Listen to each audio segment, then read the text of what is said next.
Hello, everyone. Welcome to Inside the Americas. Here's a look at what's coming up on today's show. Peru gears up for its presidential vote this weekend, but protests are growing against the candidate leading the race. That's Keiko Fujimori, the daughter of the country's controversial former leader. The gang rape that shocked a nation. The attack on a 16-year-old girl in Brazil first came to light after a video filmed by an alleged perpetrator was shared on social media. And as Donald Trump locks in his spot as the U.S. Republican presidential nominee, lawsuits against his defunct Trump University are coming back to haunt him. I'm Jeannie Godula. First, Peru is holding its presidential election this Sunday in a vote that could put another Fujimori back in power. Keiko Fujimori is the daughter of Alberto Fujimori, who ruled Peru in the 1990s. Now, he has since been jailed for corruption and human rights abuses. Opinion polls now say Keiko is the frontrunner for this presidential race. She is adored by her father's supporters, but hated by many as well. Shona Bhattacharya explains. Even the mystics can't seem to agree. Peruvian shamans brandished a skull, cocoa leaves, and flower petals, calling on spirits to choose between Keiko Fujimori and her rival. The polls are clearer on the vote's likely outcome. Fujimori's lead over former World Bank economist Pedro Pablo Kaczynski is growing. Throughout her campaign, the 41-year-old traveled to the most remote parts of the country, bringing her right-wing populist message to towns like this one, home to miners in the Andes. Her 10-minute speech draws cheers and applause. We can't live surrounded by rubbish. We have to give people property rights, and we have to build roads, pavements, solid walls, and proper houses for everyone. Keiko Fujimori keeps her ace for last, a direct appeal to women voters. They've thrown stones, eggs, and sticks at us. But I want to tell you, my friends, if they think they're going to intimidate me because I'm a woman, they're wrong. It's a strategy that seems to work. She's a real leader. It's a change having a woman, and for us, that's a great example to follow. We've got so many problems here, and as a woman, Keiko is going to solve them. Lots of presidents have come here, and none of them have solved our problems. But her main weapon is her rapport with voters, something she's inherited from her father. Alberto Fujimori was president from 1990 until 2000. That's the year he was sent to prison for 25 years for corruption and human rights abuses. He's still behind bars in Lima. It may come as a surprise that the daughter of an imprisoned former president could be so popular in the polls. This Peruvian journalist has followed her country's politics for close to 25 years. She says Keiko knows how to capitalize on her father's political legacy. Keiko Fujimori representa para un electorado. For a Peruvian electorate which wants order restored, Keiko Fujimori represents a return to the authoritarian regime of her father. You have to understand that authoritarian states are popular in Latin America because the region's plagued by unrest. But she's also winning over new voters. Keiko's tried to attract younger people by talking about her plans for government. Básicamente lo que ella planea hacer. Keiko Fujimori has her share of detractors, however. Protesters say if she becomes president, she'll renew her father's controversial legacy. We want a country without hate, a peaceful country with democracy and progress. That's why we're saying no to Keiko, no to another Fujimori.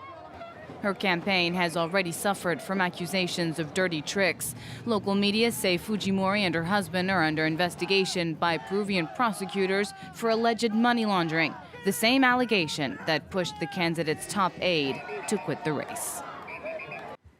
This week, Brazil was shocked by the news of a gang rape allegedly involving more than 30 men and one 16-year-old girl. It first came to light after one of the alleged perpetrators shared a video of the assault on social media. That attack has shown a harsh light on the so-called rape culture in Brazil and pushed the government to create a new body to stop violence against women. Solange Mougin reports. Brazilian police homing in on some of the suspects. On Monday, police forces arrested 2 men for allegedly being involved in the gang rape of a 16-year-old Brazilian girl. One is a 20-year-old professional football player and the former boyfriend of the victim. The other, a 22-year-old who turned himself into police. He's admitted to filming a video of the assault that was then posted on social media. For police, the images are proof enough that a rape did occur. It's been proven that the rape took place. What I want to prove now is the extent of this rape. Who committed this crime? If it was 5, 10, or 30 men. 4 other arrest warrants have been issued, but the victim says over 30 men and boys were involved, a figure that's also referred to in the video. But proving guilt may be difficult, for a medical exam was performed 5 days after the May 21st attack, and only after the video went viral online. The teenage victim has come forward anonymously and described the horrific assault. I fell asleep and woke up in a different place with a man underneath me, another one on top, and 2 others holding me down. I was drugged and confused. There were many people with weapons and many boys and men laughing and talking. Police say that gang rapes perpetrated by drug traffickers happen regularly in favelas. Part of an endemic climate of violence against women that many have come out to denounce this week in a series of protests. Next now to the U.S. presidential campaign. And as Donald Trump has been securing his spot as the U.S. Republican nominee, a ghost from his past is returning to haunt him. Trump is involved in several lawsuits regarding his now defunct Trump University. The real estate education program is accused of being a scam to defraud students, and it's become a hot-button issue on the campaign trail. An education or a scam? The so-called Trump University, which Donald Trump created in 2005, stands accused of defrauding its students. The organization is the target of 3 different lawsuits, which could burden his campaign to become president of the United States. In this ad, the billionaire promises his students that he'll teach them how to make a fortune in the real estate business. At Trump University, we teach success. That's what it's all about, success. It's going to happen to you. Sherry Simpson is one of 5,000 people who filed a class action lawsuit against Trump University. She spent over $35,000 on a program after being the subject of what she calls extremely aggressive sales techniques. What did we pay $35,000 for? We got 0 value for $35,000. Nothing. Nothing materialized. Nothing was there. Trump University was never an accredited institution, and instead of a campus, classes were taught in conference rooms rented at Trump Tower. And in 2010, it lost its right to call itself a university and soon closed its doors. The school's closed. They're not open anymore. Trump defended himself throughout the primaries. On this video he posted online, he mentions all the positive feedback he received from former students, some of which allegedly explained that they had been pressured in saying so. The lawsuit is set to go to trial on November 28th, 20 days after the elections. The judge for the case was concerned that were the trial to take place before, the jury could be subject to outside influence. There should be no trial. This should have been dismissed on summary judgment easily. Everybody says it, but I have a judge who is a hater of Donald Trump. A hater. He's a hater. His name is Gonzalo Curiel.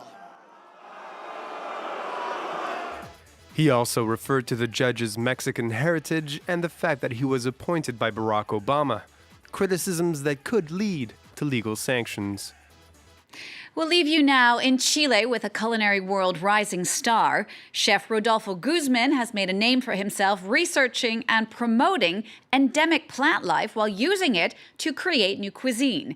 Inspired by indigenous cooking, he explores nature to find ingredients for the menu at his popular restaurant, Bohago.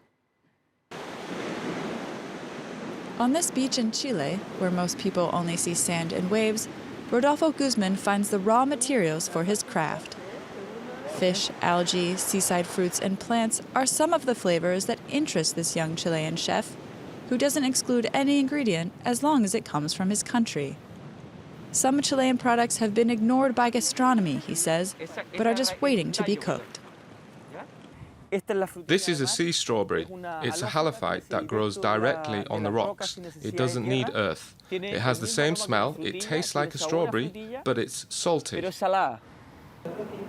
In his laboratory, upstairs from his restaurant Burago, Guzman experiments and fine-tunes the dishes that appear on his menu. Some recipes, inspired by the ancestral cuisine of the indigenous Mapuches, change according to the season and ingredients available. El pueblo mapuche dice una cosa. The Mapuche people say this: when you cook, someone harvests, and that's what we're trying to do. No pretendemos cocinar como ellos cocinaban. We don't claim to make something as they did 4,000 years ago, but we are trying to transmit the same thing. Intentamos transmitir lo mismo. After several decades of cooking with an eye towards international cuisine, Chile seems to be rediscovering its own gastronomy, with more and more restaurants restoring honor to traditional and popular dishes. En Chile tenemos tan buenos productos en la costa de Chile. In Chile, we have excellent products from the coast, the Cordillera Valley, which we have in excess. But because we have too many, we see them in a negative light. Today, I think that the chefs are again interested by home cooking, family cooking, and giving value to these products which we have from the coast and the valley, which have been there forever.